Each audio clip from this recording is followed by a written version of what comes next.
You're listening to The Local Maximum, episode 251. Time to expand your perspective. Welcome to The Local Maximum. Now, here's your host, Max Sklar. Welcome, everyone. Welcome. You have reached another Local Maximum. I just got back from San Diego. I was on the red-eye flight last night, and I came in this morning, so I am pretty tired today. There's no way around it. I was actually working on my cousin's political campaign out there for about 4 days. That's Jordan Marks for San Diego County Assessor. I hadn't done a political campaign in a long time, and I actually learned a lot, both about the democratic process, which is going to fit in well with today's event, today's main event, I think, which actually occurred before I went to San Diego, this debate coming up. But nevertheless, maybe when we discuss it afterwards, we'll talk about my actual experience with the democratic process. And also, campaigns more generally, it was a lot of fun. We sent out a bunch of texts, and, to have an ice cream social, and, you'd send out 4,000 texts to like people in a certain neighborhood or in a certain town, and people would show up to ice cream and it'd be a good time. I don't know.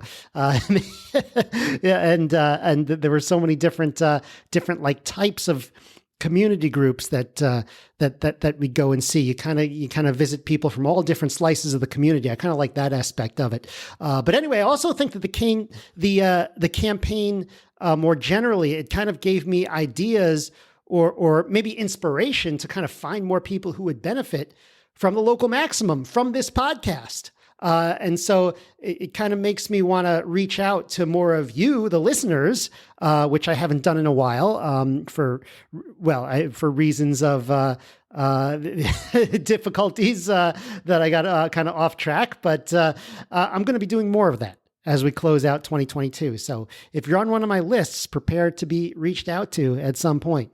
So, all right, not so much technology today. There's a little bit of public choice theory or social choice theory, which is mathematics of politics, which we've covered in the past.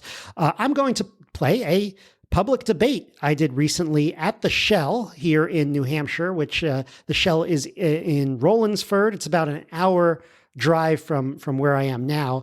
And the debate topic pit monarchy versus democracy, not really something that we rehash very often in popular culture here in the US. And it was my job to defend democracy the best that I can. So you might find this interesting, particularly if you're all hyped up about the elections this week. I know I'm going to vote tomorrow. I'm not going to pressure anyone to vote. Whatever. I'm not on duty. I'm not on the campaign trail. But if you're all hyped up about the election, maybe this episode will help you zoom out a little bit.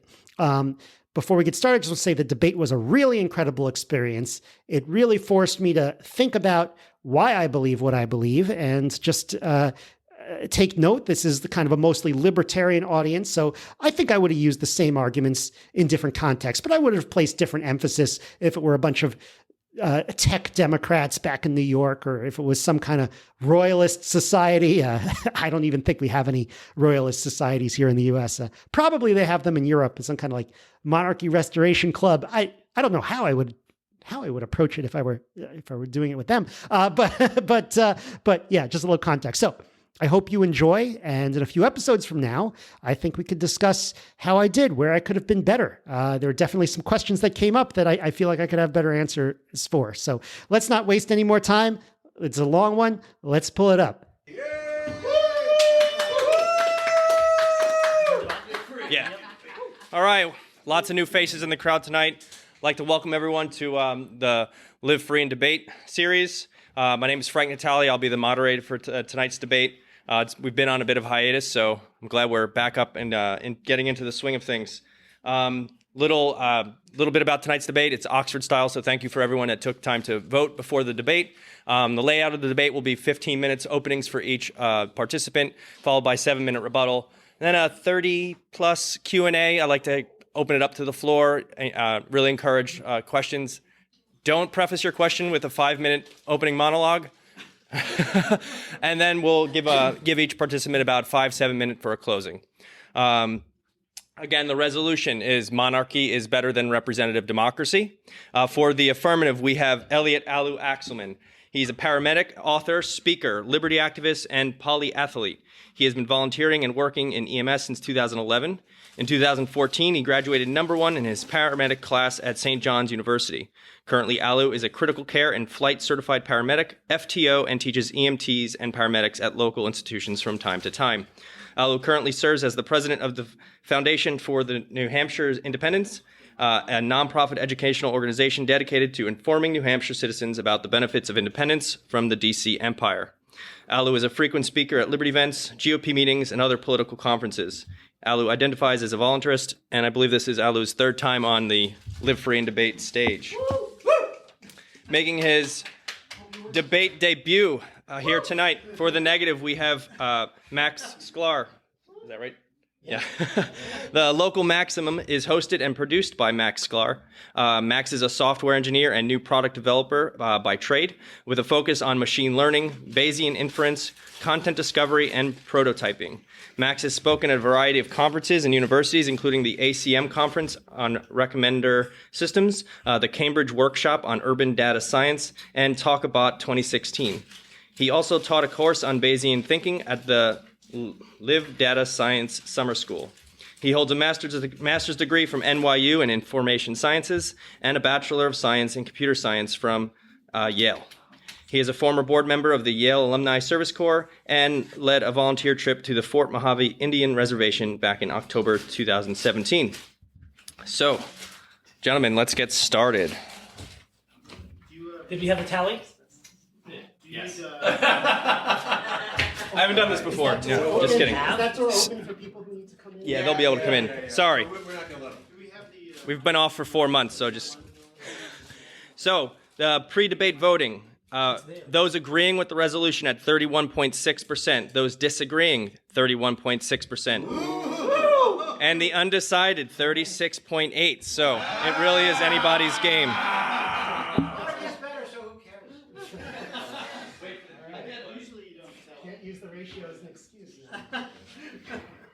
I'll use whatever excuse I want, Max. I was thinking for me. Good evening, and thank you for coming. I'm Alu Axelman. I hope tonight, throughout this debate, to convince you all, or at least create enough doubt in democracy's perfection, that it's not a good system. In fact, it's not even the eye of the tiger.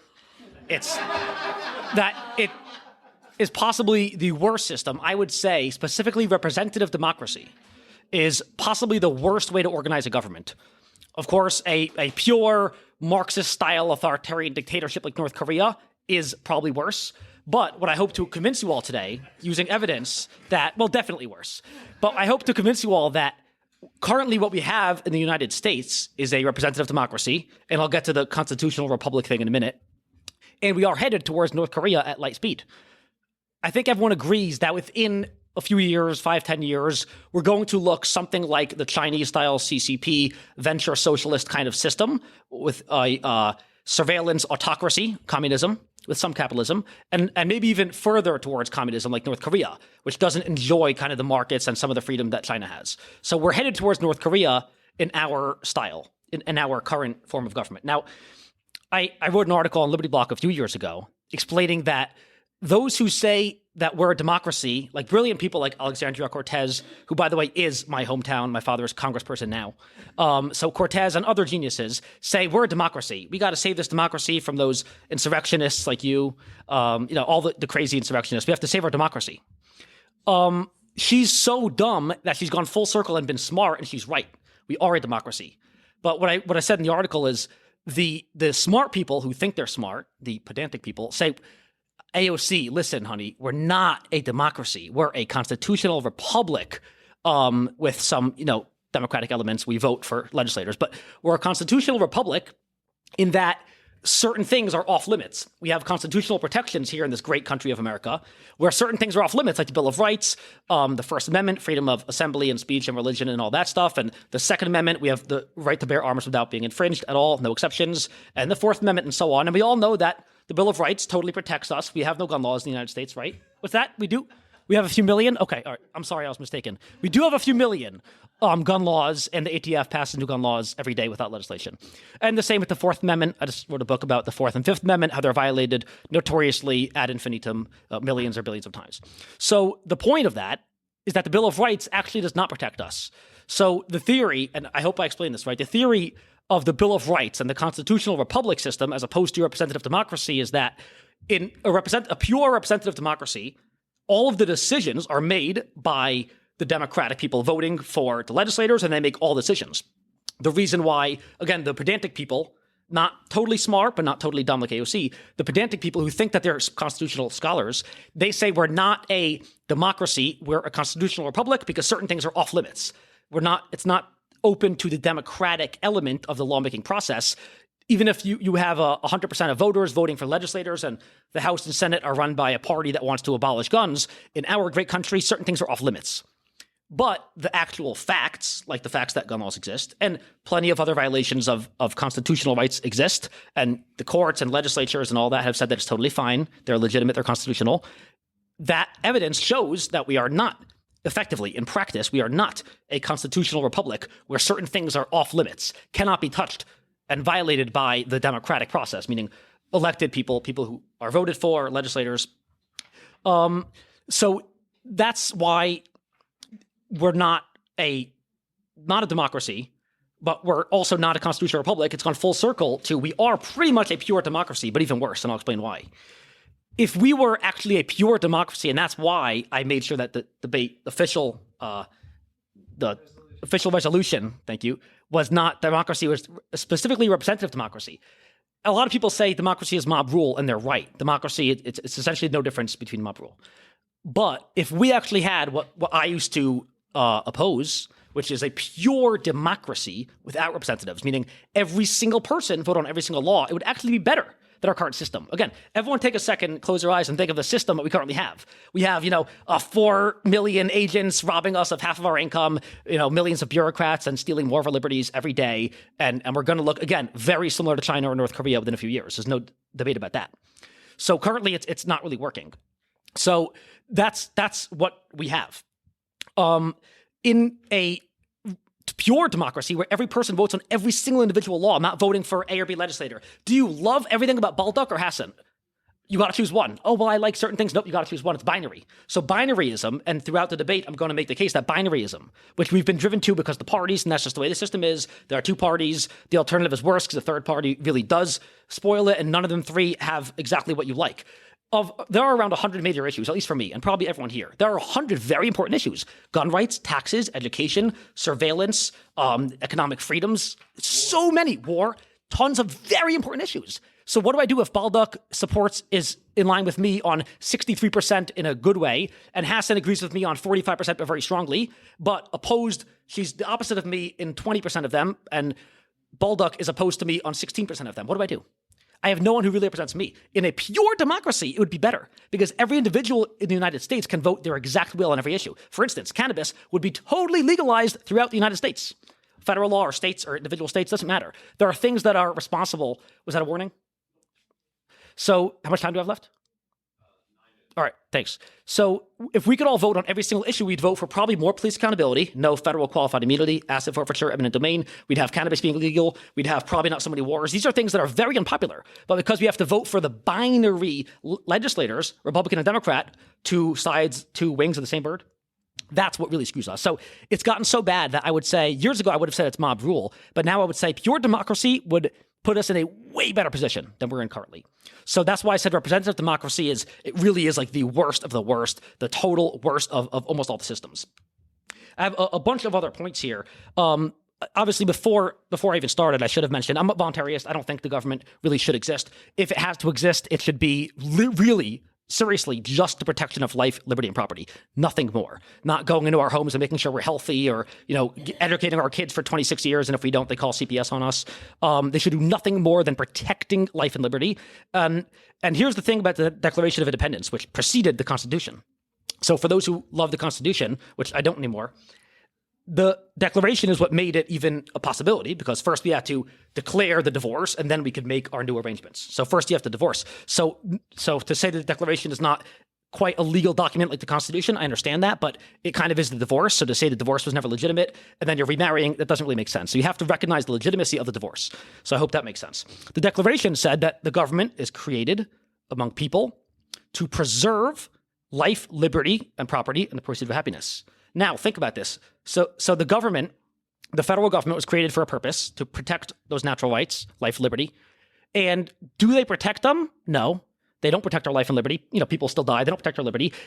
We still have many violations. Like I said, probably millions or billions of violations of liberty. And who is the biggest threat to our lives and liberty and property and pursuit of happiness and our natural rights? It is the government. So they were hired essentially as our bodyguard. And not only do they not protect us, they are literally the biggest attackers. They're the ones beating us up. If I had a bodyguard I paid every year on a contract or every month, and he was not protecting me and wandering off, but if he was beating me up, I would probably not rehire him. So that's why, and that's what the Declaration says. So the government's supposed to do one thing, but because of the representative democracy that we have in our system, and we have the binaryism, we have to make a binary choice, that's why it's gotten so bad. A few other points that I'll get to throughout the debate, I'm sure I'll have a chance in rebuttals and Q&As, is I think if I'm going to say representative democracy is essentially the worst way to form a government, and yes, North Korea would be probably worse than the average democracy, but the alternative tonight that we're debating is monarchy. Some of the benefits of monarchy, obviously I'm not a big fan of any dictator rule, not a big fan of the Queen. I didn't cry much when she died. Monarchy is better for a few key reasons in some interesting ways. For instance, in democracy, almost everyone spends, besides for you crazy anarchists and libertarians, most people, or a lot of people, spend money and time on elections. They knock doors. I know some people here are knocking doors and donating money and time and energy, a lot of time and energy on democracy, on, vote for me or vote for my guy, vote for one side. I have friends who are telling me, vote for Baldock, vote for Hassan. Not a lot of my friends vote for Hassan, but friends who are really spending time and energy and money. So it's wasted if you just look at GDP or productivity. Someone maybe could quantify how much is wasted on electioneering, all that stuff. Do we spend billions of dollars or $1 trillion nationally or a million man hours, whatever it is? It's a certain amount. It's a substantial amount of time and energy and lost productivity in just fighting each other over that binary choice. But it's not just that; it's the division. It makes us hate them. A poll came out, I think, a day or two ago. NBC hired some big polling firm, and they found that when asked Democrats and Republicans about the other, do you believe that they asked Republicans, do you believe Democrats are going to totally destroy the country, totally attack it and destroy everything good about the United States and what makes it America if they win the majority in Congress? And 80% of both sides, like 79, 81%, said yes. The other side, if they get control of the Congress, they will destroy this country, totally destroy everything, and it won't be worth living in anymore. So again, we know that we have a lot of polls about the division. I've written 5 books about it. There's a lot of division. And we fight each other. And again, that's the democratic system. Now, think of a monarchy. In a monarchy, in general, all else being equal, there are some wars, some few million get beheaded here and there. But overall, there's essentially unity. In general, when there's a monarchy, then one, there's unity, and some may or may not like it, and there's classes and maybe some peasants. But overall, people, at least they know who their king is. Except for the last episode of House of the Dragon. There's no dispute about who's the king. In general, people know he's the king, they know their place, and they're not spending a ton of time and energy in general, like we are with electioneering with a democracy like we have. So there's, again, all that lost productivity, but also there's clarity. And I think there's some value in clarity in knowing who the ruler is and knowing where people stand. Another big point that I think I heard only a few days ago, or I thought about, is a monarch is essentially the government is essentially a steward. I think we'd all agree. They're a steward of the republic, the nation, the populace, the society. What kind of steward takes better care of their property? If you imagine you have a house. If you own a house that you are 99% sure you're going to pass down to your kid and then their kid, or someone renting for a year. I've seen people, the way they treat rental apartments and vehicles. In my line of business, people treat it like a rental because they're employees, they drive company vehicles. They treat them like crap. At 30,000 miles, the vehicle's dying in every way. At like 30,000 miles, because they treat them like crap. They don't have any stake in it. Monarchies, almost invariably, are passed down to their child and the next child. So they have a lot more incentive to think long-term, to preserve a good, healthy republic and not abuse people too much and not destroy their republic. Whereas a democracy, people, yeah, there are some dynasties. We know, Sununu, Bush, Cheney, all the dynasties, but still nowhere near the same amount of lineage and investment, the stake they have in the government, because they're not passing it down directly. In fact, they're in office for 2 years or 4 years, or maybe, 4 years, 6 years, and then you get a billion-dollar job as lobbyists, to retire to Martha's Vineyard and enjoy their time with their rich friends and with their immigrants. And, that's all. So they don't have quite the stake in the long-term prosperity and health and unity of the republic. So those are a bunch of reasons, and I think I'll leave it there for now. I'm looking forward to how he could defend democracy. I'm not going to call him a statist, Daniel. That's just so rude. But I'm looking forward to how you could defend democracy, because it is mob rule. And what I had here as my opening statement, which I haven't looked at, is at best, democracy is mob rule. At worst, democracy is really just oligarchy with extra steps. And we convince ourselves. And another meme I want to bring up is there's a meme where it's a baby, like a 3-year-old toddler in the backseat of a car with a steering wheel. It's a toy, and he thinks he's driving. He really thinks he's controlling it, And that's the issue with democracy. We think, we are the government, we have control, they represent us. And whereas at least a king, again, I don't want kings, I'm a voluntarist, but at least he's the king, I'm the peasant, I know my place, I'm a serf. With democracy, I'm a voter, they're public servants, they work for me, and it gets all unclear. And again, clarity, I think, is extremely important when organizing a government and society. So we'll leave it there. I'm looking forward to hearing his arguments and rebuttals and questions. Thank you very much.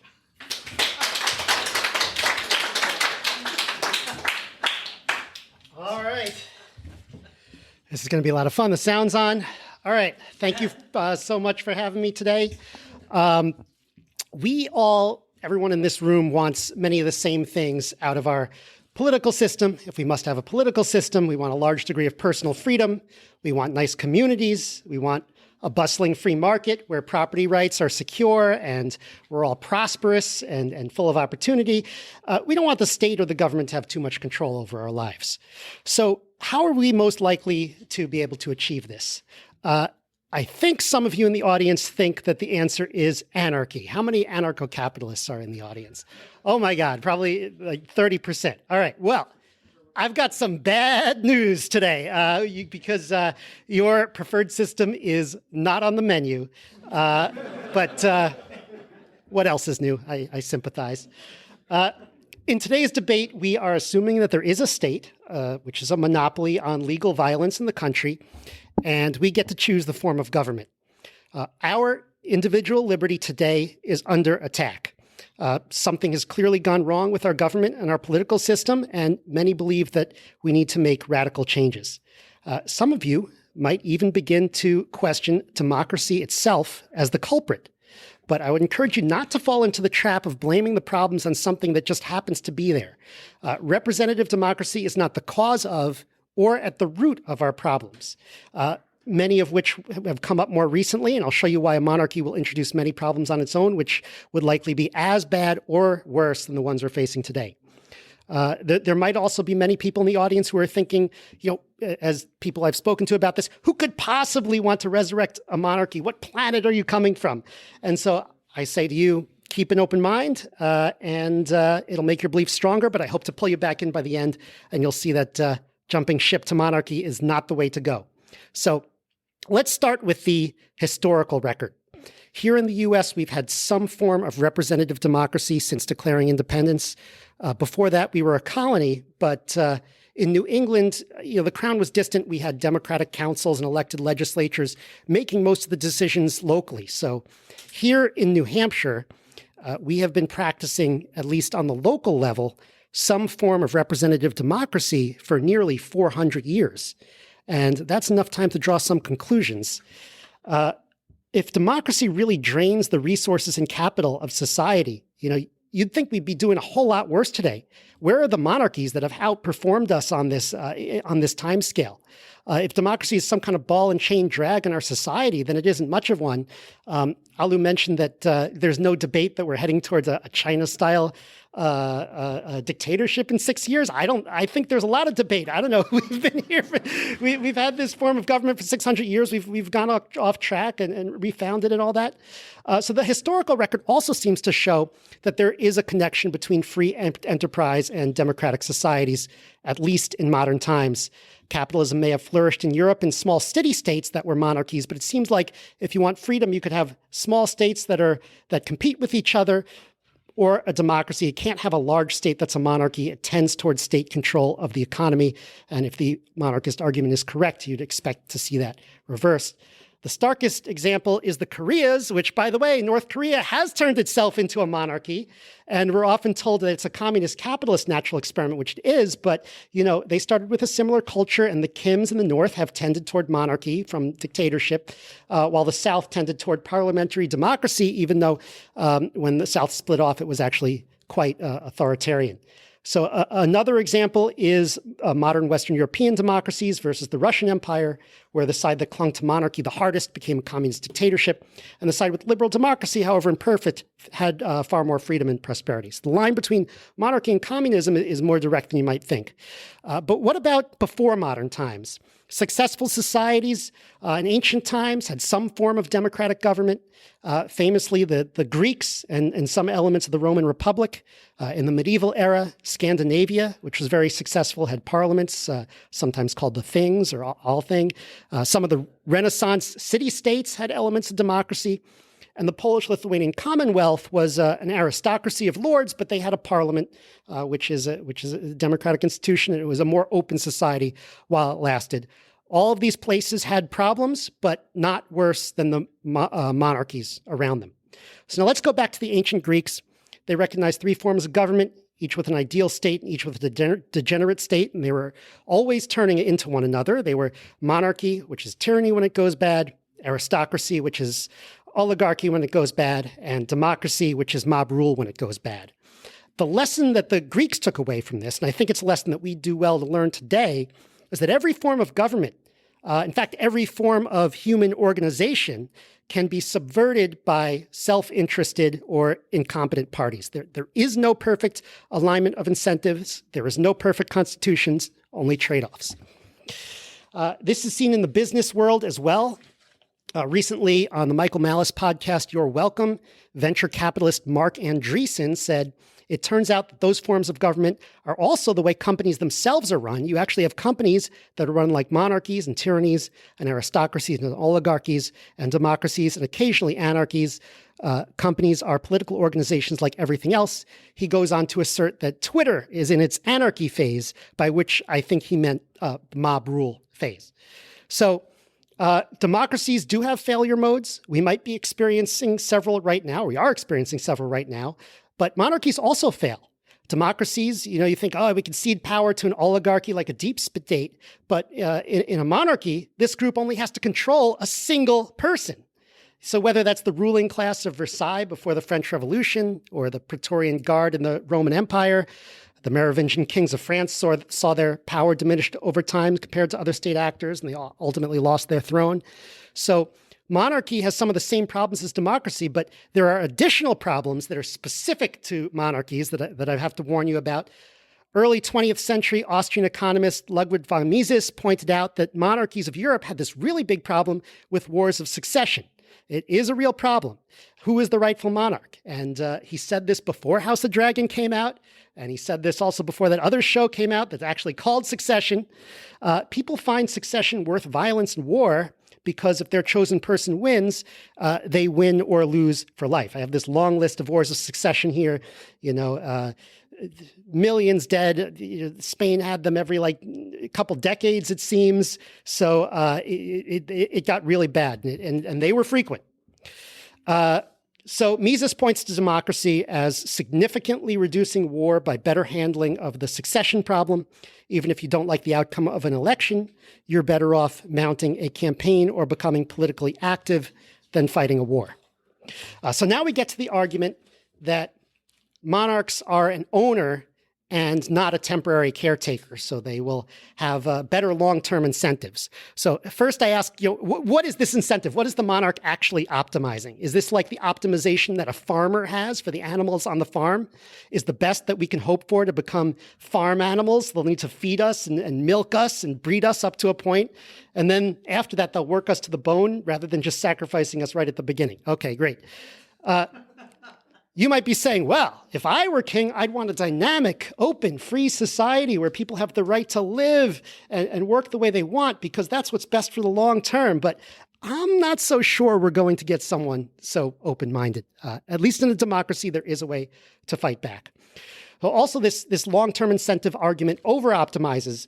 Doing a good job requires more than just economic incentive. It requires competence, it requires desire, it requires discipline, and most importantly, in this case, it requires a lot of trial and error, which can only occur in the marketplace of ideas and the marketplace of organizations.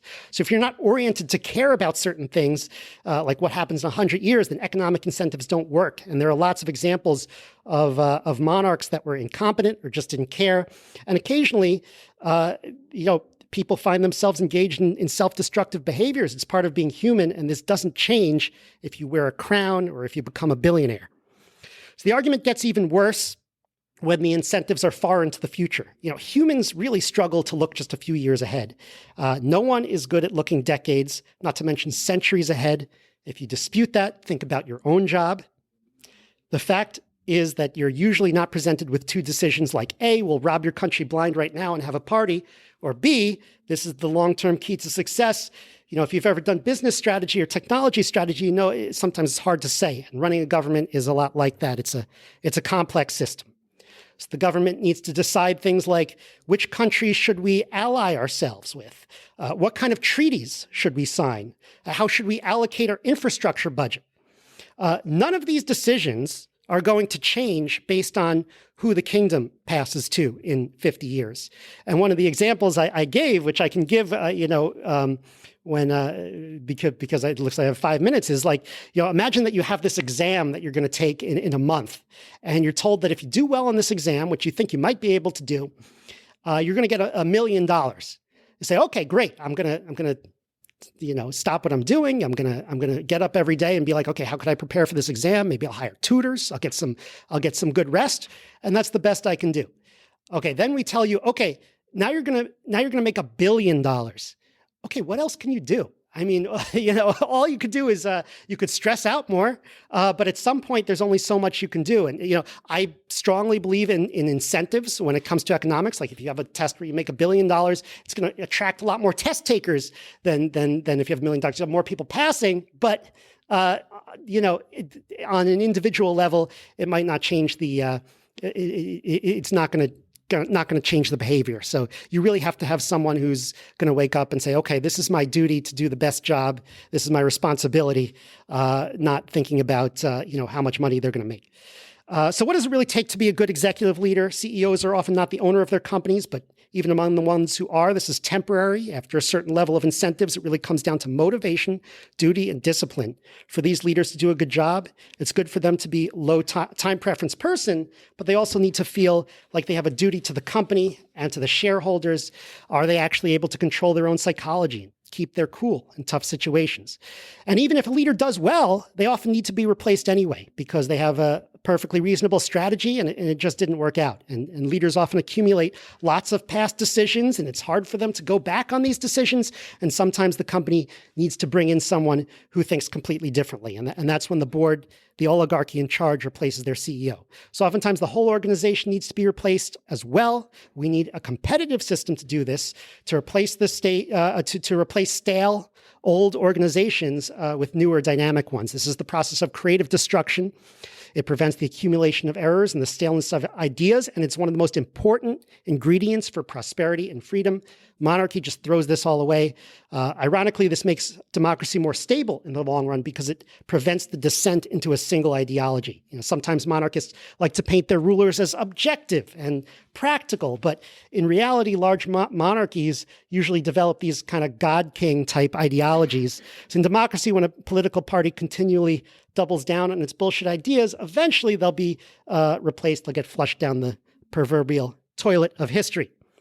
So to conclude, a democratic system also has a key feature of a Congress or a parliament. It needs to talk about that. It's not just an elected dictatorship. It makes sure that the constituencies in all parts of the country are represented. There is evidence that group decision-making in these circumstances tends to be better because they gather data from a diverse array of sources. And even if the monarch has advisors, they have incentives to hide information. Very big problem in dictatorships. In representative democracies, there's a lot more transparency. So we do need to watch out for the shortcomings of democracy. Our monetary system has encouraged fiscal responsibility, especially since the 1970s. Our entitlement budget is hard to tame. The idea for our entitlement system came from monarchist Germany, by the way. And our unelected administrative state is increasingly powerful. But when viewed over the course of history, representative democracy looks like the way to go. If I were starting over, particularly here in New England, given our culture and our situation, I might make some changes to the constitutional structure, but it would still be a form of representative democracy. Thanks.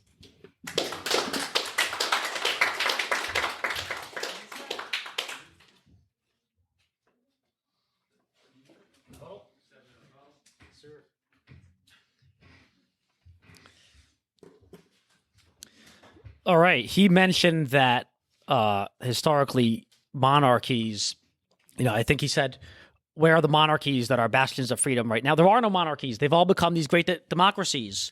Germany, France, Britain, they're all democracies now. And how are they doing? How's that working out? Less and less freedom every day, looking, yes, more like China and North Korea every day. Every country in the world. There are no monarchies. Maybe Andorra technically has a prince. Maybe it's a tiny state, but still essentially functions like a parliament. I looked around before the debate to look for examples of monarchies, see how they're doing. Yes, North Korea, I would say it's more of a dictatorship. Yes, very similar to a monarchy, not necessarily a king. And the dictatorship there is all effed up, and we don't know much about what's going on because they lock it down. But there are no monarchies left. They've all transitioned. Put it this way.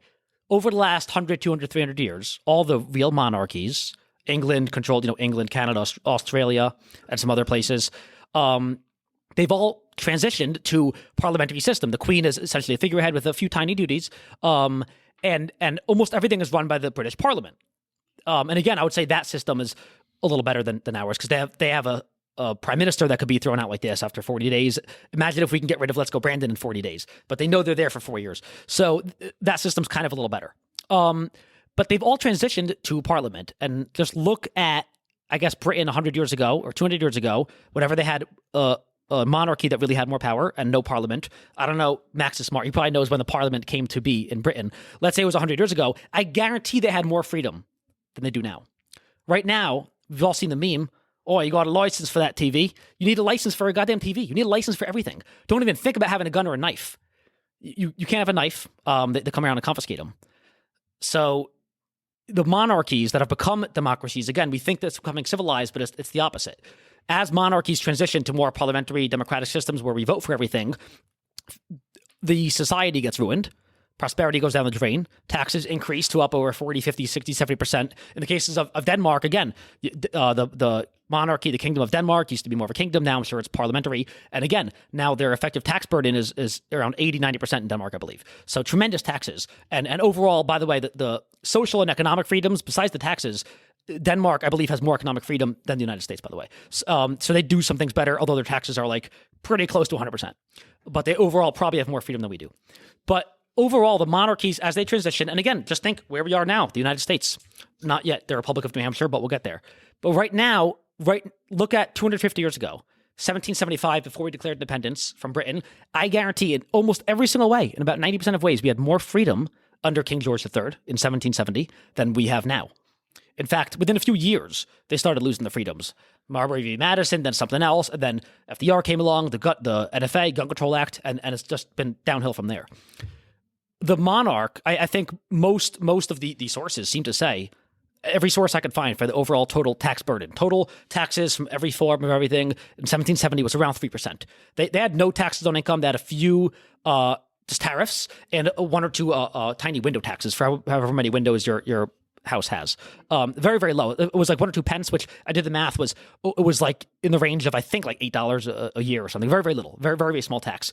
I think I did the math. Maybe the total taxes was 1 or 2%, but some say 3%. We'll give them that. Now, a few years ago in 2016, my total effective tax burden living in New York with federal, state, and city taxes was 45% of my income. I was a struggling medic making 60 grand, not in the high tax brackets or anything. But 45%, very close to that 50%, which is half slave, because 100% of income being stolen by the government means you're a slave.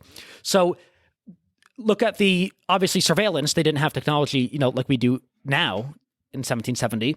But the surveillance now versus 250 years ago, less freedom, less privacy. Look at economic freedom, educational freedom. You used to be able to homeschool without needing any permits from the state and without state mandatory testing. And New Hampshire is relatively free in that arena, but most states, you can't really homeschool unless the governor gives you some big approval. It's very hard to homeschool your kids legally. So overall freedoms, we have a lot less. And I don't think it's even up for debate that we have less freedom now than we had under King George. Again, a monarchy, he was bad. We rebelled. And I learned in first grade we rebelled because he was a tyrant, and taxation without representation. And I'll get to representation if I have time.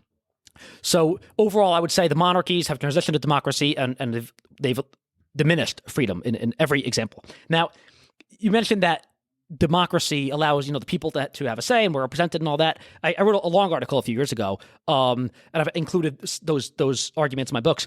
We are not represented. We're totally not. If you think about it, again, the binaryism, the way it works is there's a primary, and there's either 2 or more candidates, sometimes 5 or 10 or 17 in 2016 for the presidency. And of those, obviously, with 17 candidates, someone getting 3 or 4% could win the primary. But whatever.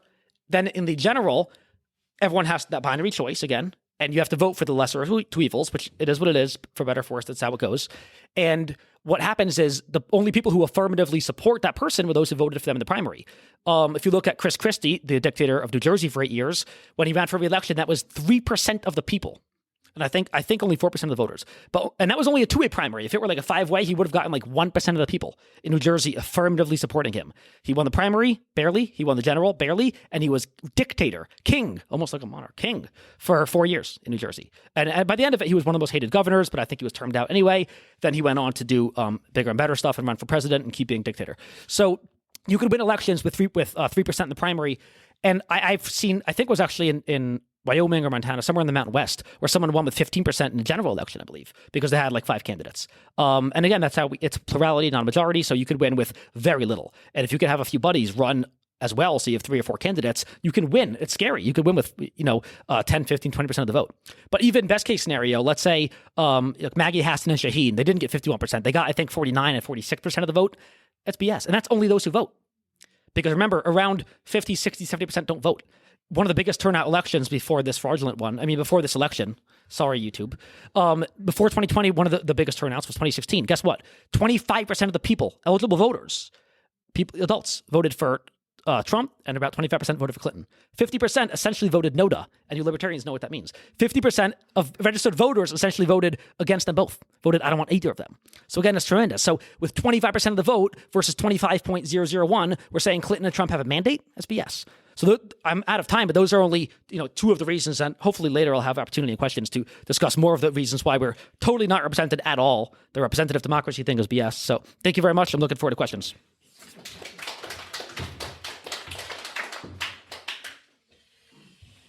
All right. So a couple of things. First of all, I want to talk about the comparison between today and the 1800s. On some scales, we have less freedom today than we did in the 1800s. Let's say probably the economic freedom scales. But that's true in the United States, which was a representative democracy in the 1800s, and so was Europe.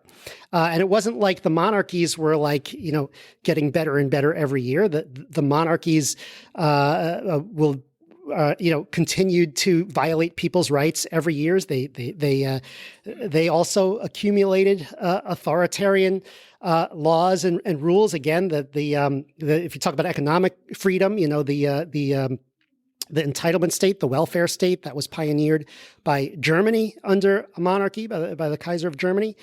So the comparison is a little off, and you kind of have to find natural experiments, maybe like democracies and monarchies that are happening at the same time in similar circumstances. Was the United States more free than Europe in the 1800s? I think it was. I think there were a lot of authoritarian leaders, especially late 1800s. There were a lot of authoritarian leaders in Europe, and a lot of them were in European monarchies. Monarchies did not did not save them. Talk about personal freedom as well. Like a lot of these monarchies are, it's illegal to criticize the government or in some cases say anything good about people who are enemies of the government, and it's a lot of people in this room would have a lot of problems under that form of government. I'll just say that. Secondly, I want to respond to the idea that a representative democracy is just kind of a dictatorship that's elected every 4 years or every 2 years. I think the idea was like Chris Christie became dictator of New Jersey. Well, there's another element of democracy is which you have kind of an elected representative body. We're talking about representative democracy after all. And so the legislature usually is very powerful, and that does provide checks and balances between the monarchy, the chief executive, the president or the governor, and the people. And look, no representation system is perfect. For the chief executive, for the president, for the governors, you're not necessarily going to have a majority of people totally on board because you have such a diverse country. And so basically the important thing is that there's a competitive system that gets us to the answer. And we have a competition of ideas, and also that, in addition, the franchise is kind of widely dispersed, even if people don't vote.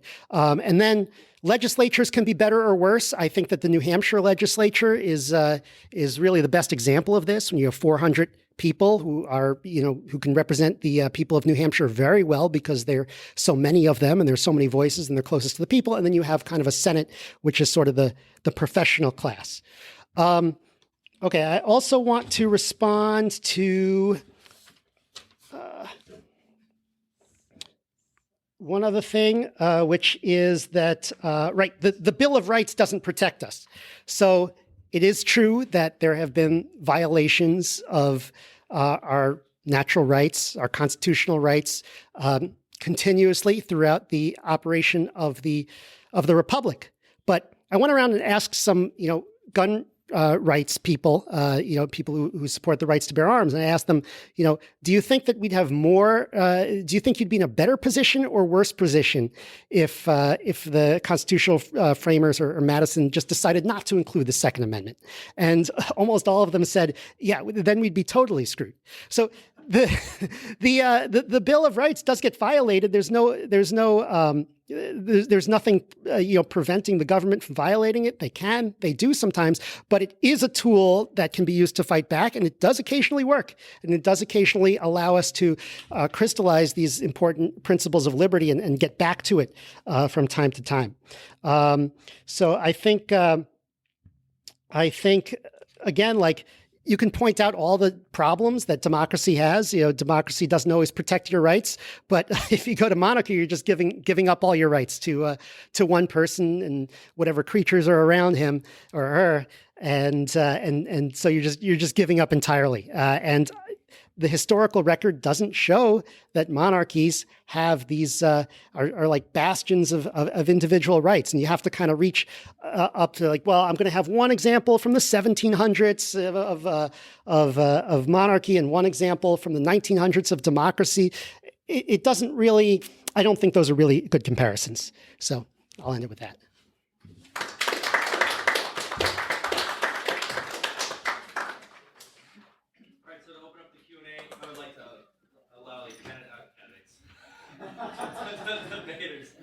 The opportunity to ask each other a series of questions. So let's start. Alu, if you have a question for Max, you can approach the podium and ask away. Any questions for me? Max has one.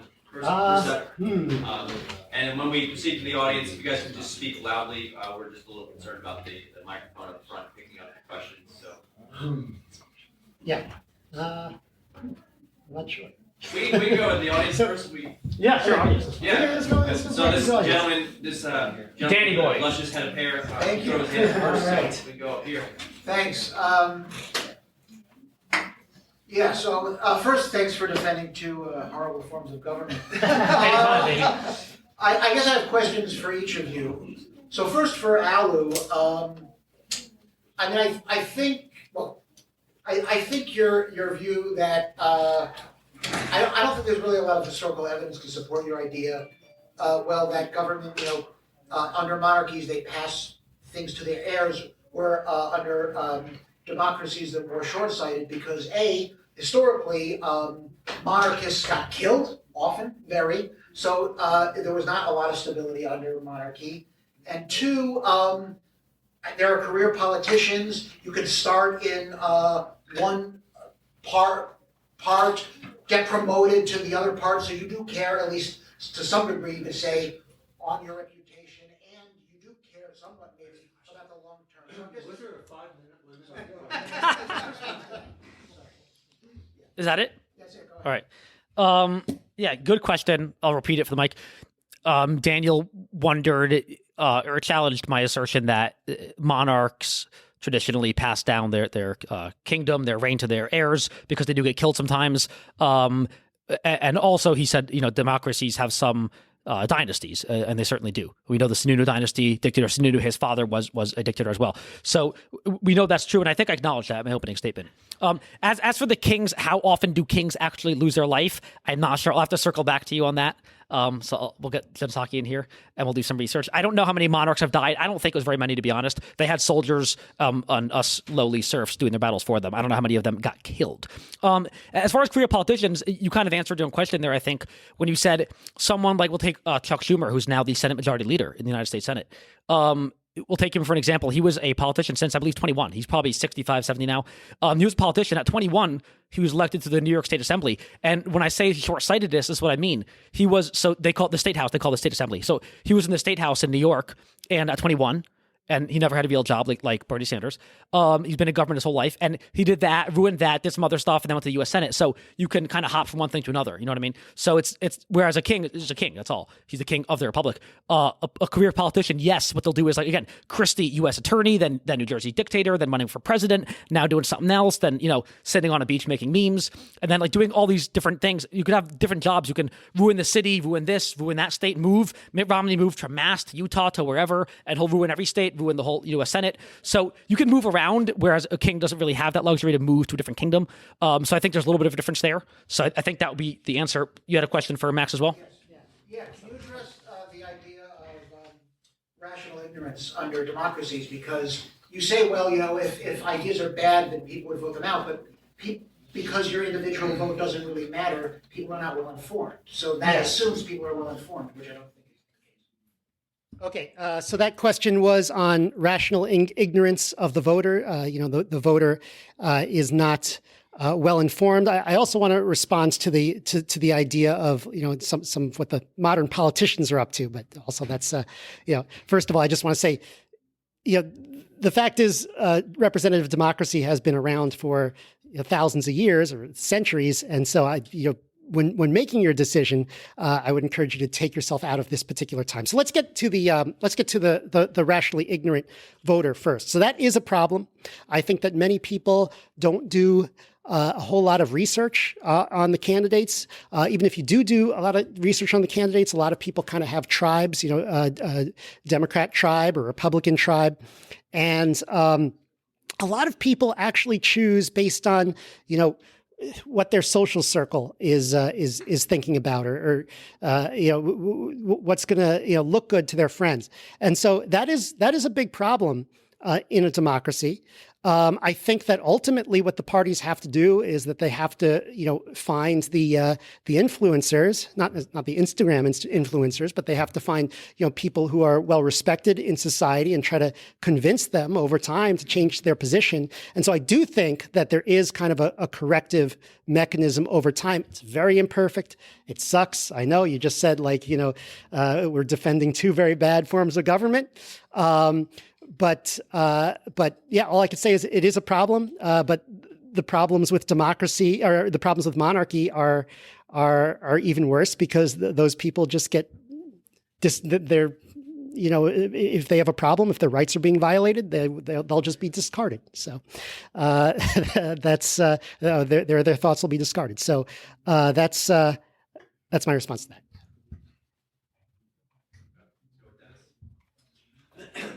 So I'm really curious about the different forms of government relationship to the real rulers, the Mandarin class. So we have Biden, for example, who is a Democratic representative, but obviously he doesn't actually rule, right? There is either a Mandarin class or a political crony class that's ruling right now. We don't see them, and yet they're ruling. Similarly with a monarchy. So if you could just speak to that Mandarin class and the political power brokers. Yeah. So this was so you're asking about the real rulers, the real political power brokers, and I'm just I'm repeating for the recording, and so this is actually a really interesting not objection, but kind of an interesting sticking point when I was doing research for this, and that's why I mentioned the ancient Greeks, because they had these 3 or 6 forms of government, and I think what's really going on there is those real power brokers behind the scenes are actually kind of a burgeoning oligarchy. They are kind of the ruling class that this cabal, this group of people that doesn't have to care what the people think. They're going to use the state to their own ends, and they can come up in any form of government. They can come up from a democracy, can have an oligarchy subverting it, and a monarchy could have an oligarchy subverting it. And sometimes you have, more powerful leaders in a democracy that are actually in control, and sometimes you don't. I'm going to leave it up to you to figure out what's going on today.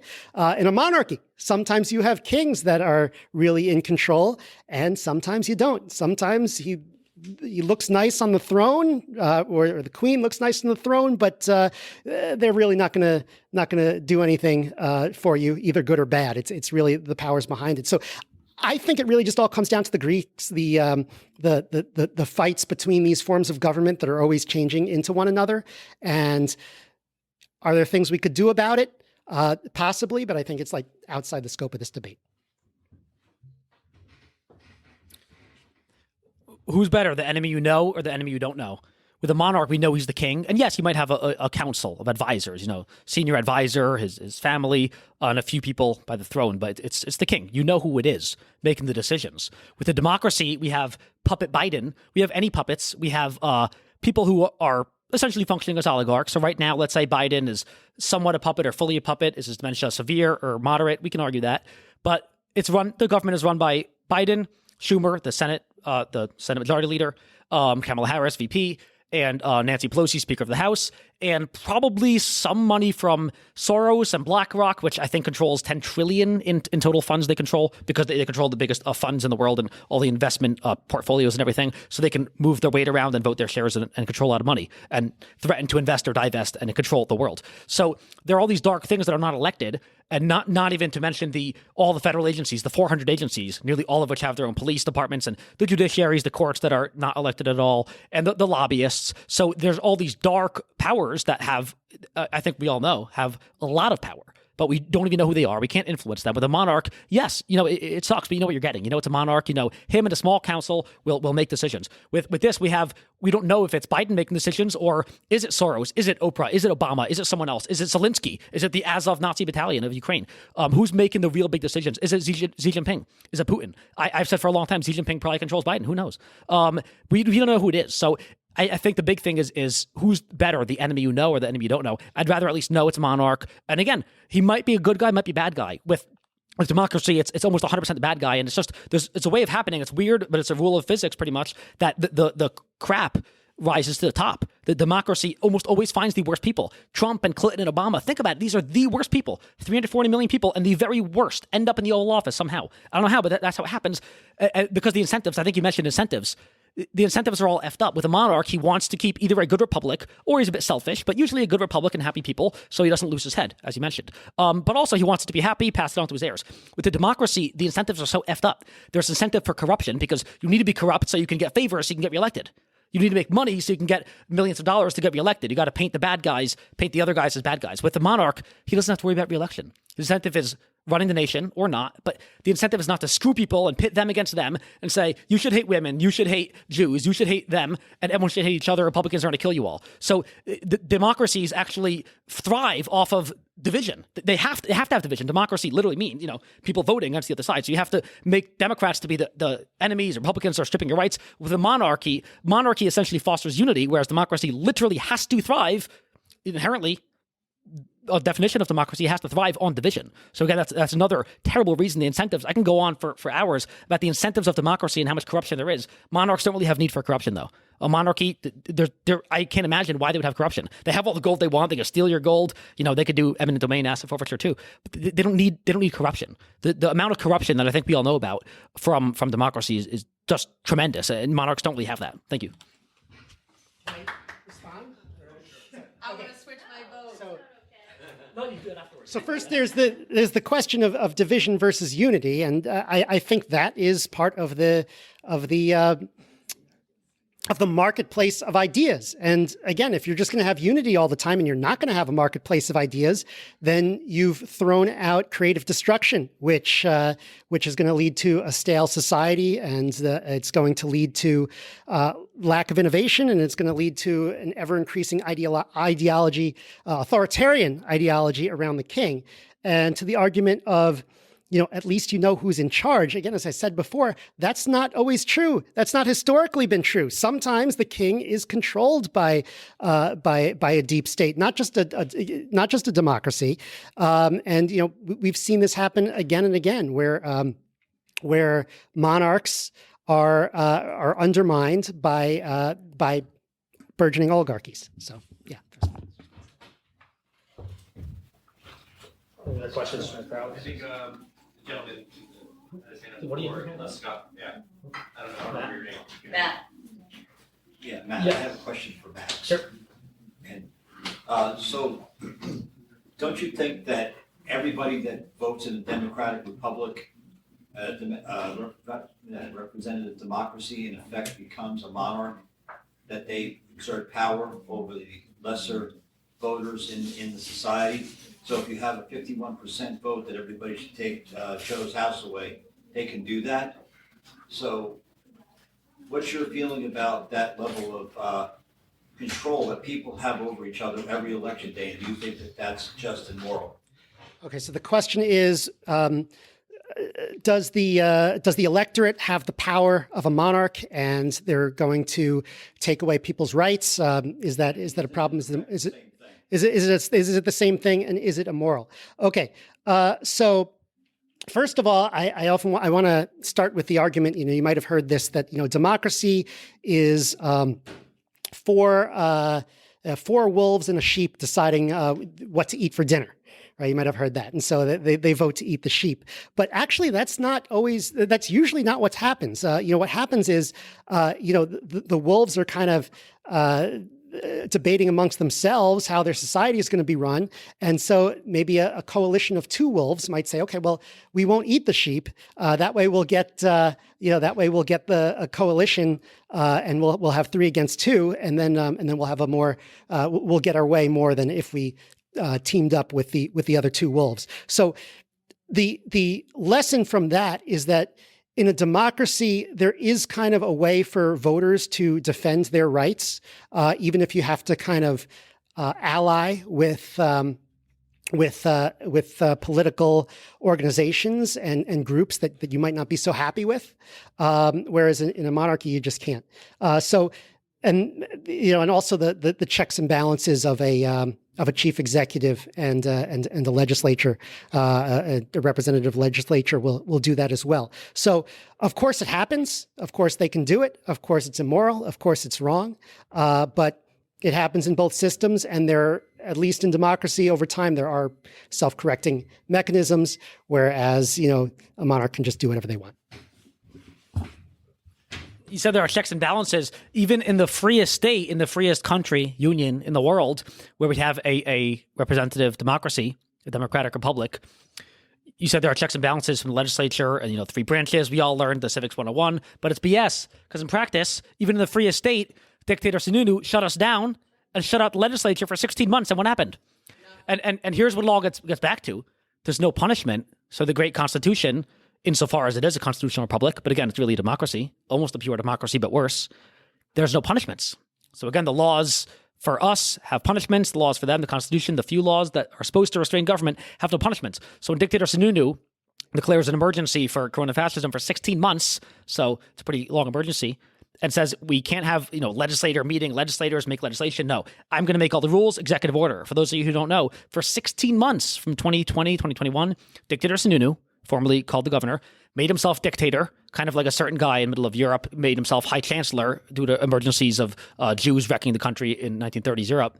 He made himself high chancellor and said, no more legislature, no more government, no more democracy. I'm going to make the rules from now on. Now, we placed a lot of pressure on him, but again, we can't punish him. We tried to impeach him. He squashed that. And he ruled by executive order, passed 86 executive orders or emergency orders due to the state of emergency. And he ruled as dictator for 16 months. He could have done it forever. There's a lot of pressure on him. Thank God we have the FSP and a lot of libertarians here who put pressure on him. And after 16 months, he did not renew the state of emergency for, another, dozenth time. But that's, again, that currently, let's not talk about what is, democracy is beautiful. We've all heard the shtick. But let's talk about in practice. Right here, we're in New Hampshire, the live free or die state, the freest state in the world. It probably is the freest state in this great representative democracy, but it's not free enough for me. Sorry, it's not. Because we still can have dictatorship. So we still have these oligarchs. And again, even democracy at best, even if it were democracy, it is 2 wolves and a sheep voting for dinner. So it's 3 and 2 to 1, you win the vote. And that's what it is. The majority can learn, and this is what always happens in democracies, inevitably the majority, or 51%, or the plurality, can realize they can vote to take all the property, strip all the rights and all the property and money from those who have the minority of voters. So those who have more, they can vote to take your money.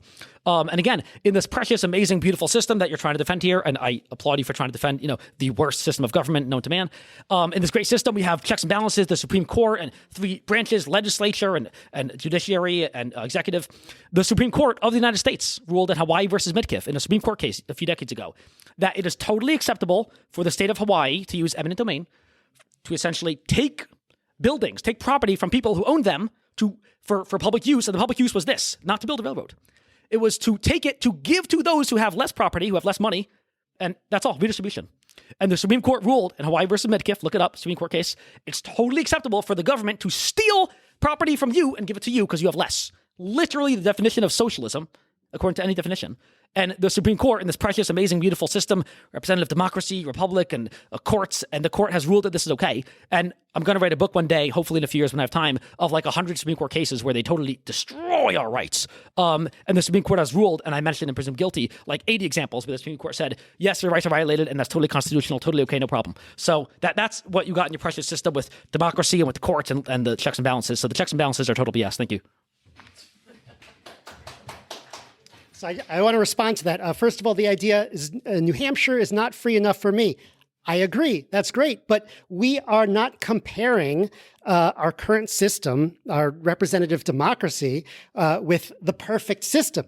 We're comparing it with a system where we had have a monarch or a king. Which world leaders today would have who would have been in a position of royalty? I mean, just look at the people who are in line for royalties of Europe. Who of them would have been against the lockdowns? Who of them would have not violated our rights like they did here in New Hampshire, but especially in the rest of the country? What happened in 2020 was inexcusable. It was one of the worst. It was the worst violation of our human rights in our lifetime. But as was said, the pressure that we posted, that we placed on the government, has reversed a lot of these, and I have a feeling that there's going to be a backlash, and there will be structural, perhaps even constitutional changes that prevent this from happening again. But again, think about it. You're taking what happened in 2020 and 2021, which was absolutely terrible, and saying, okay, 400 years of history as a democratic republic in New Hampshire has to go out the window. There have been a lot of terrible things that happened in those 400 years. And so I fear that if you draw that conclusion, you are overfitting to that one data point of 2 years, which is, I understand why. Like, we all had to live through it. That's been our lives. But if you actually study the 400 years of history in New Hampshire as a representative democracy and the 400 years of history as monarchies elsewhere, I think you'll find that we actually are better off.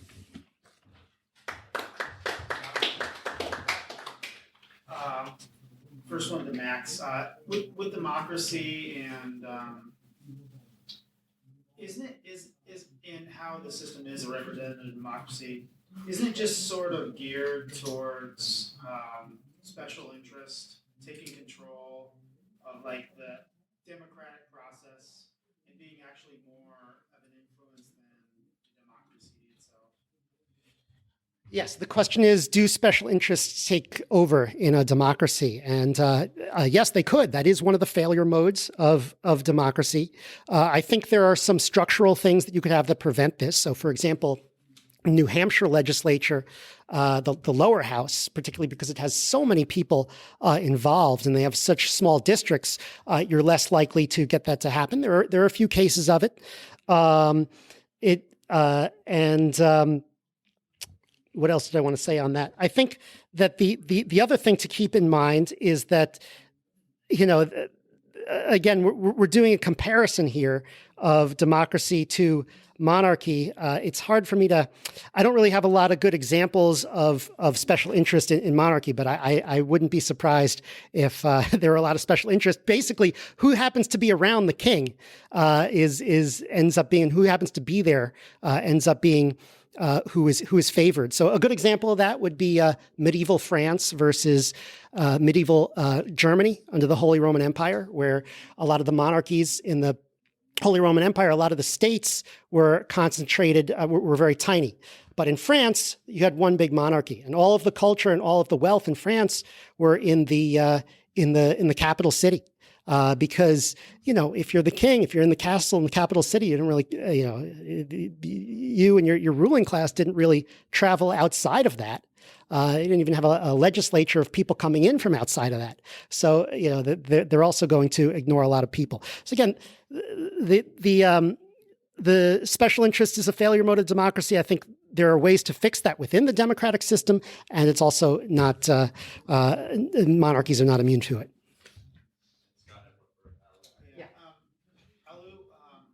With monarchy, isn't it an incentive? I mean, you talk about incentives and stuff. Isn't it an incentive to not have a dynamic economy and to keep your peasant to make the people peasants so they don't rise up against you? Like, isn't that an incentive of monarchs, along with, of course, trying to make their sons rich and powerful?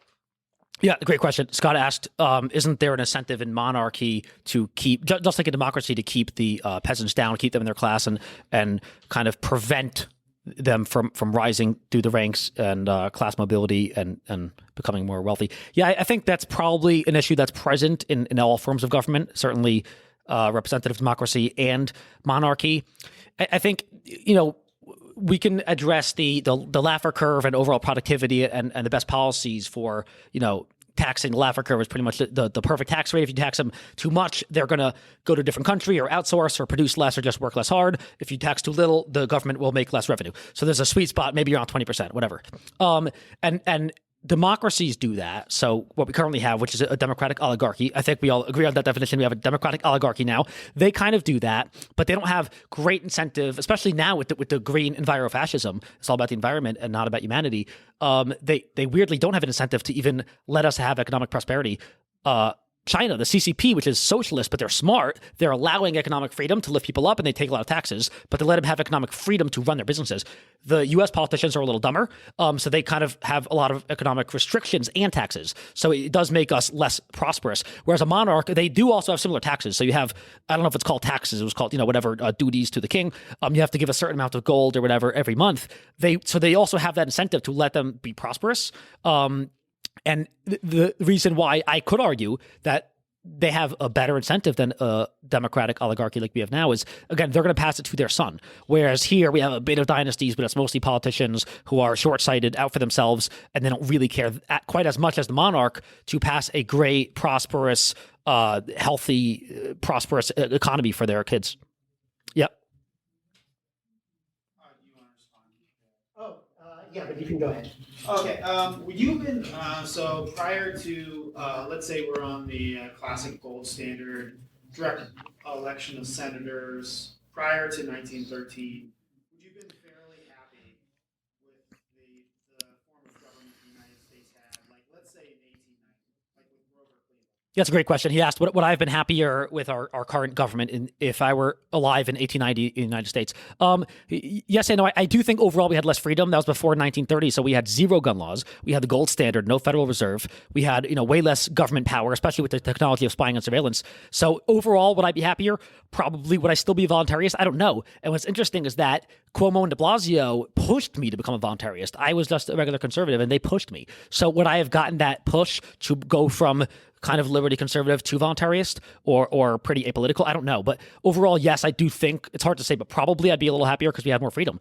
Like I said, freedom, it's only a one-way decline. In my books, at the end of every chapter, I have a graph and it shows declining freedom, economic freedom, educational freedom, tax freedom, gun freedom. It's always declining. It's always going down. So in 1890, we had more freedom than we have now. Now we have more freedom than we'll have in 2025, and it's always going down. So yeah, good question. Interesting thought experiment. I do think I would have been happier. I think we had more freedom in 1890. Can I respond? I'll be quick. So, I mean, to the argument that representative democracy is preventing us from having economic prosperity, you're going to have to ask, why did we ever have economic prosperity? Again, the United States is a really good example. We've had representative democracy. We've had periods of incredible prosperity. And all of those periods were under a representative democracy. So you'd have to account for that. I think that the monetary system accounted for that quite a bit, and the culture accounted for that quite a bit. And so I think that the monetary system today is causing our problems with fiscal irresponsibility. This country was actually a very fiscally conservative, fiscally responsible government all the way through the 19th century, much of the 20th century. It really has only been in recent decades since the debt and such has gotten out of control, and the spending has gotten out of control. So there's that thing to keep in mind. Yeah, and then we'll. We can make it quick. We'll just try to wrap up the next 5 minutes. I'll make it quick. You said that under monarchy, you don't have any freedoms at all. But I would say under representative democracy, do you really have any freedoms at all? Because, how do you explain stuff like no-knock raids where government can literally come to any house they want, shoot you dead if they think there's drugs in it, or the fact that over 90% of cases don't even go to trial, and judges are willing to throw people into jail for a year if you inform the jury that they nullify unjust laws. Yeah. Okay. So the question is, don't you not have any freedoms at all under a democracy? And I think a lot of the examples that you gave are from 2022 America. So again, look at the whole history. But I also want to talk about the history of monarchies. I was listening to Curtis Yarvin, who's a big monarchist, and he's like, "Look, you're all arguing against Stalin as the dictatorship," and I'm like, "No, sometimes they're just like Henry VIII." And I looked it up, but Henry VIII, he put 50,000 people to death, including some of his wives. You think they got due process? You think there were any consequences to him? No. So at least in democracy, we're definitely going to have a backlash to a lot of these things. You understand, sir, real quick? I'll say it in 5 seconds. Daniel was right. He asked, do we have any more freedom? No. In both a monarchy, and this was where we're equal. I'm not better. We're equal here. A monarchy and a representative democracy, oligarchy, every form of government, you only have the freedom they allow you to have. Right now, dictator Biden and Sununu allow me to have some free speech and some gun rights. Yeah, I can carry a cig, but only because they allow me. It's at their pleasure. Same with monarchy, democracy. It's all the same. A democracy, a monarchy, some kings might allow you to keep some of your property and have rights. Some might not, but it's totally even. I agree. It's a great question. Totally even. Only what they allow us to have. The dictators, all the kings, all governments, and this is every government, except maybe one voluntarist dream where there's no government, all systems of government only allow the people to have the freedoms that they allow them to have. We only exist and have any freedom at their pleasure. They can take it away in a snap in every system. Let's just admit it. We have no freedom besides what they allow us to have. Thank you. For both of you, under a monarchy, how does one preserve or gain rights? Specifically, I guess, like libertarian type of rights like us, and or under a representative democracy, how, same question, but in the context of we see things breaking down and just people in charge just doing whatever they want. So what is the solution to that? Obviously, voting in the right people, passing laws to stop race, and then they just ignore them. So whoever wants to start. Yeah. Again, it's hard to say. I'll have to be the Jen and circle back. In a monarchy, how do you gain more rights and more liberties, is what he asked. It's an interesting question. I don't know. Is there as much class mobility and income mobility in a monarchy as a representative democracy? That's a point I'll give him. Probably less. There's probably less mobility in a monarchy if it has, an aristocratic class kind of system, like a caste system. I don't know. That depends on the specific monarchy. Obviously, if it were, we could take an example of a nice king or mean kings, a nice democracy or a mean democracy. But like I was saying, the incentives to democracy is to tend towards becoming more vicious tyrants, whereas a monarch, it's not quite the same. It's more even, more stable, whereas democracies are inherently volatile and divisive. Obviously, in my ideal situation, it will be a king who's nice, who allows for free markets and class mobility. That may not be the case with every king in history. I would grant that. But there could be some mobility. But yes, maybe not a ton of mobility. And a representative democracy might technically have more class mobility than a monarchy would have. So I'll give you a point. So you're welcome. So I'm actually going to agree with some of this. I think that, again, going back to ancient Greek philosophy, all of these governments start to degrade over time, and you start to lose rights over time. And it's kind of unclear how to win them back. There is a mechanism under democracy to do that. There have been a few instances in the United States where we've done that. Slavery has been abolished. There have been a few cases where, we've strengthened freedom of speech and that sort of thing. And we've lost it a little bit recently. Maybe we'll get it back. But over time, these forms of government can get worse and worse. I mean, another example that I had that I didn't get to was, even among the few, good rulers, good kings, and if you look at the historical record, it doesn't seem like there are many of them. But they often end up passing on the kingdom to someone who's not so great. So they don't really keep their maybe being a good ruler is not the same as being a good parent. I'm not sure, but the famous example is Marcus Aurelius, who was emperor of the Roman Emperor. He's considered one of the decent rulers of the Roman Empire. There weren't many, and he was like a philosopher king. And then his son was an absolute lunatic. So that happens a lot in monarchy, I don't know the solution to it other than got to keep fighting and wait for the next regime. Take one last one from the back and we'll wrap it up. I don't know if you each want to answer this, but I've been sitting here listening to everything, and I'm at that point where I'm like, who would I rather rise up against? The monarchy or the oligarchy? And to be honest with you, I'm feeling like I'd rather rise up against the king because that's someone that I can maybe overtake, if there's enough of us. And I just wanted to get your inputs on that. Yeah, I think that's a great point. What Rasan mentioned is if we were to, rebel and get our rights back because we're being violated by tyrants, would it be better or easier to rebel against a monarch or a democratic republic? And I think she said it might be easier for a king. And I think one of the reasons why is when people all decide to unite and rebel against the king, it essentially will be, I know there is a caste system, but it'll be all the peasant class, all the lower, maybe middle class, which is around 99% of the people. They'll all rebel and they will defeat the monarch.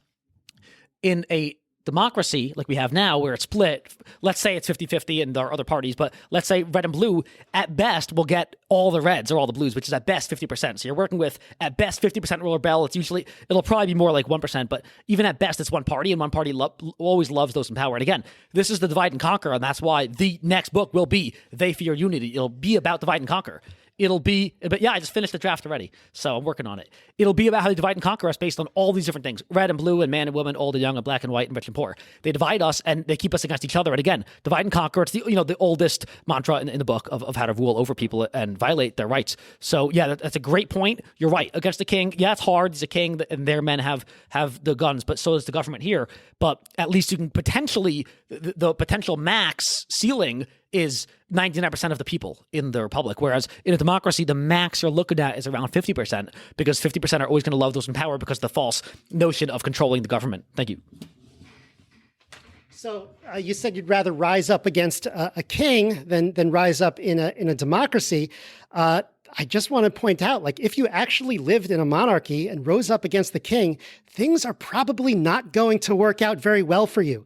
We often idealize the American Revolution, but remember the people who were starting that fight. Many of them thought that that they were going to be killed by the king.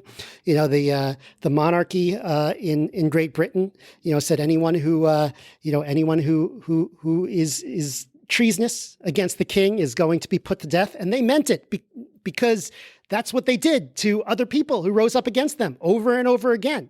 And then what are you going to replace the king with? You'd have to replace him with another king if that's what you like. So then that's just going to cause another one of these wars of succession, which we've seen over and over again. There, so many examples of wars of succession. We have, I'll just read off of some of the War of Spanish Succession, 400,000 dead. Franco-Prussian War was a war of succession in the 1870s, nearly 1 million dead, 100,000 civilian. Jacobite uprisings in 18th century Britain. 100 Years' War lasted 100 years because people were deciding on who was going to be their king. War of the Roses, the list is so long, over a dozen in Europe, like every decade. So if you're going to rise up against a king, okay, you might be like, okay, I'll establish a democracy, but then I kind of win. Or you could say, well, I'll rise up against a king and establish another king. And then you get one of these horrible wars, which is what actually happened. And you'll probably all be killed and die very horrible deaths, which is what historically happened.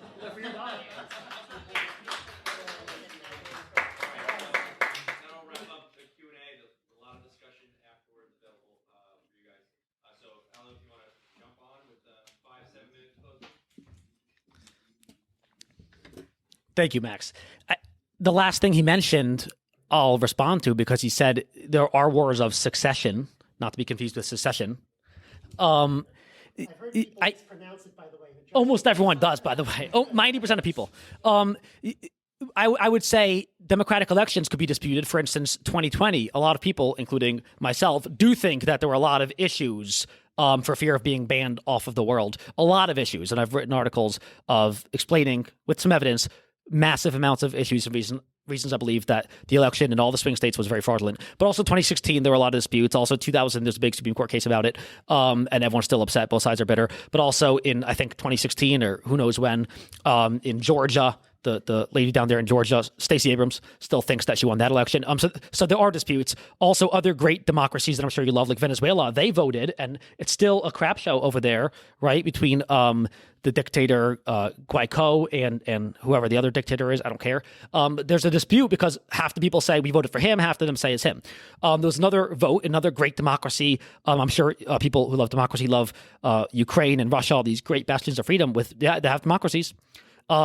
Where Ukraine and the whole West and pretty much everyone, because everyone supports Ukraine, they said that the votes in the eastern oblasts of LPR and DPR, those areas were all BS because they voted 99% for Russia. Yeah, guess what? They speak Russian. 99% do identify as Russia. They have big I love Stalin, I love Russia statues there. They identify as Russian. So that's what they wanted. But everyone disputes those elections. So I don't think it would be fair to say that monarchies have issues with succession and democracies don't. I think they both have some issues, to be honest. I think the main point that I want to get out in the closing statement is democracy really is not a vote of the people. It does not represent the people. I only touched on one of the reasons of a big article on Liberty Block that explains like 7 massive reasons. I mentioned that a democracy is not 51%. We learn in school, or when we're babies and we watch Schoolhouse Rock, it's 51% of the vote, whatever, majority. It's not. I explain how it gets down to closer to 3% of the registered voters, meaning of all the people, including adults and, minors who can't vote, because 17-year-olds in this world apparently, can't vote even though they pay taxes. So there's more representation, taxation without representation.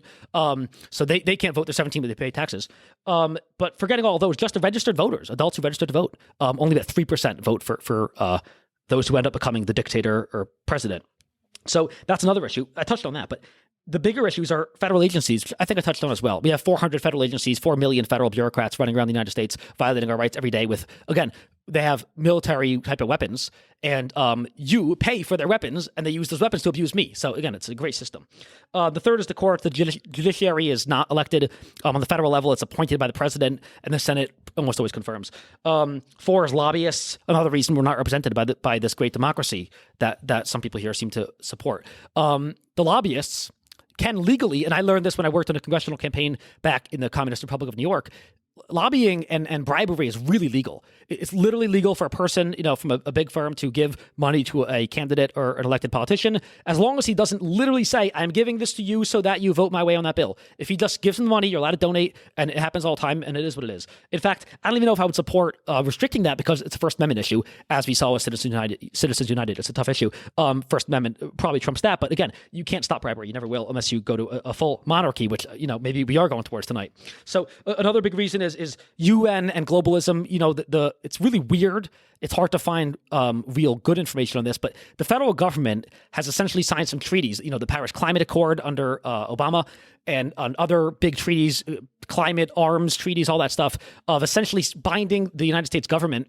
And there was a Supreme Court case that also involved this with cruel and unusual punishment. And one of the reasonings that they used in the arguments in the Supreme Court a few years ago was international law kind of recognizes this. They don't put certain people to death, and therefore the Supreme Court should recognize international law. So again, there's a lot of globalism going on that I'm sure we've all talked about, and my friend Alex Jones, before he got bankrupted, talked about globalism a lot. So another big reason is voter integrity. I could talk for hours about voter integrity and how little I trust it.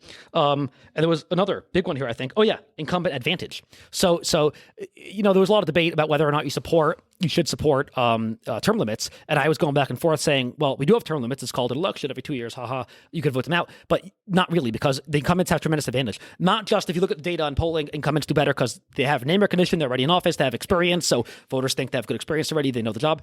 They have an advantage. Literally, they can use, I believe it's $100,000. At least it was a few years ago before this horrible Biden inflation.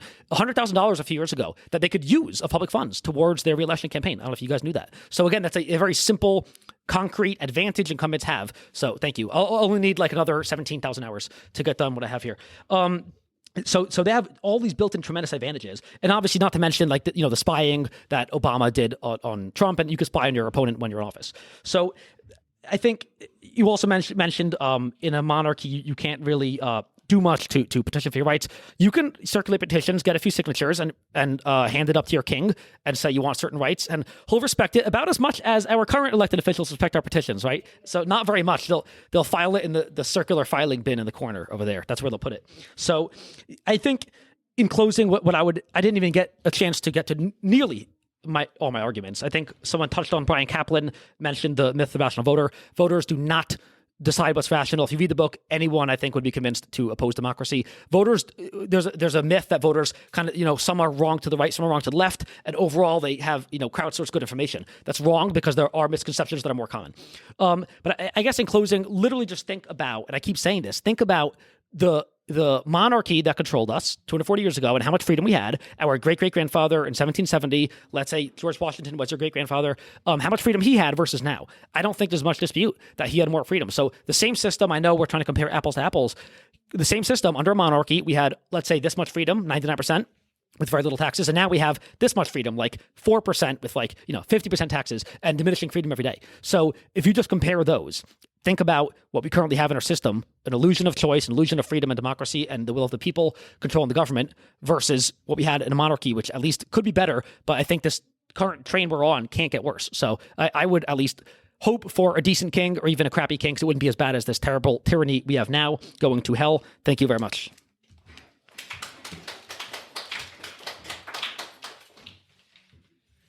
All right, thanks. All right, so first of all, I just want to respond to election disputes. Election disputes can be rough. There have been quite a few election disputes in American history, but none of them led to a civil war. The Civil War in U.S. history was actually not an election dispute. So I'd much rather be in an election dispute than a war over who the rightful monarch is. So if you're still not persuaded against the resolution, if you're persuaded against the resolution, I encourage you to vote. If you're still not persuaded against the resolution, might I suggest instead of voting, just let's rely on a king instead. And if you don't go along with me, I'll have your head. All right. So let's review. We've had nearly 400 years of democratic institutions in New England and in New Hampshire. And during that time, it went from a backwater to one of the highest standards of living in the world. There are many factors behind this, but it's clear that democracy, representative democracy, and democratic culture, at least did not screw it up. The theory behind monarchy, like the theory behind communism, might sound convincing to some, but when put into practice, when you actually have to live in one, many flaws are revealed. Wars of succession, command economies, concentration of culture and wealth in the capital, bad strategic decisions over time, instability, and stale political institutions and strategies because of a lack of creative destruction. We've seen this play out in practice, and I have examples for each one. I've given examples for each one. Democracy also has its failings, and I know this audience knows it well, but it's more dynamic and able to self-correct, and it often goes hand in hand with a culture of individual rights and allowance of diverse viewpoints. In addition to modern examples where democracies are correlated with high standards of living, we have examples stretching back to ancient times of successful democracies. A successful democracy is difficult to attain, but it seems to have been chosen by places that have built up a large amount of cultural and physical capital to manage. So the resolution states that monarchy is better. I think that representative democracy edges out democracy. It's a little better, but at least you can see that the historical record and trade-offs are inconclusive, and in that case, the resolution is false. Now, many of you here are members of the Free State Project, where the idea is to get thousands of freedom-loving people to move to New Hampshire, which is already the freest state in the country, and to make it truly free and the envy of the world. This movement has had some successes already. And many of those successes have been through the legislature, especially the state house, in the most democratic in the nation with 400 members. What is your Free State Project strategy under a monarchy? All I could say is good luck with that.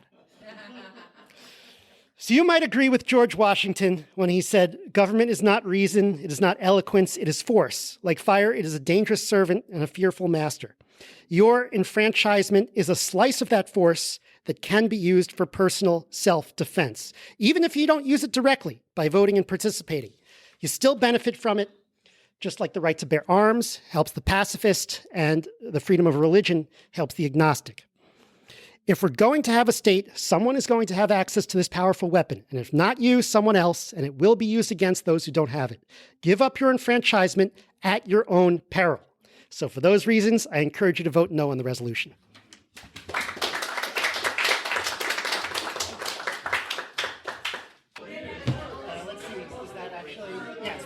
All right. All right. Before and after. What's that? Give us before and after. Yeah. If I could have everybody's attention, the votes are tallied. So I'll remind everybody what the votes were earlier. Agree and disagree were even at 31.6. The undecided were at 36.8. After tonight's debate, with an increase in their total of 20 to up to 29, up to 61.1%, a total increase of 29.5%. The winner of tonight's debate, Max with disagree.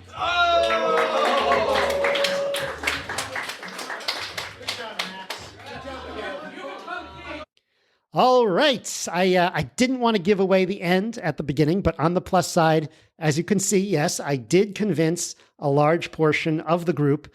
Still, I didn't feel like I was winning throughout the debate. I didn't feel like I was winning when I was up there. And it definitely forced me to think more deeply about certain issues. And that's, that's, I think, why we do it. That's the benefit of doing it. Would I do it again? I would do it again, but probably not anytime soon because it was so difficult.